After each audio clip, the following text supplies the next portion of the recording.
கட்டி ஆட்டம் போட்டோமே. எண்டூரு நெருவூரு கருவேலங்காட்டோரம் கட்டான சுத்தி சுத்தி வட்டம் போட்டோமே.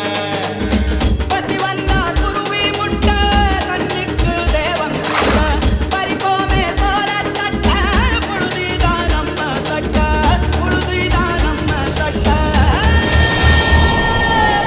வெயிலோடு விளையாடி வெயிலோடு உறவாடி வெயிலோடு மல்லு கட்டி ஆட்டம் போட்டோமே.